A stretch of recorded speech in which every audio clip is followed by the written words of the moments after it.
membuat obat batuk kering dan berdahak secara alami.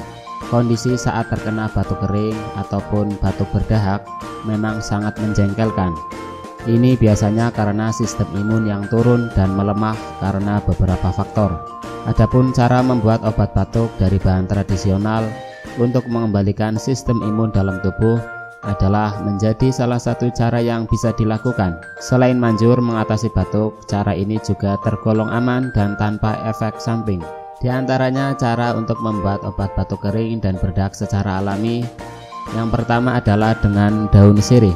Sifat daun sirih adalah mempunyai antiseptik dan antibakteri yang dimiliki daun sirih.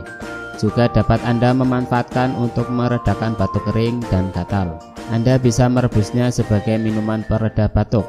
Jika mau, Anda juga bisa menambahkan 1 potong jahe di dalamnya. Cara yang alami yang kedua adalah dengan garam.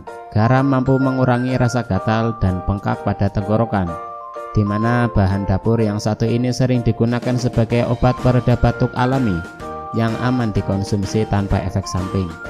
Caranya adalah ambil 1-2 sendok garam dapur, kemudian campur dengan segelas air hangat.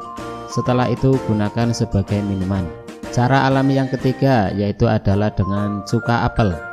Cuka apel memiliki kemampuan untuk melawan bakteri yang masuk ke dalam tubuh saat tubuh dalam kondisi menurun.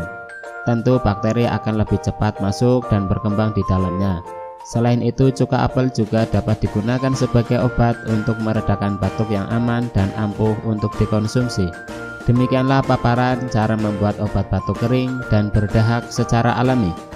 Apabila Anda mengalami batuk yang tidak kunjung sembuh, silakan Anda bisa konsultasikan saja ke kami, CV Denatur Indonesia, melayani keluhan batuk dengan cara herbal alami, sehingga lebih aman tanpa efek samping.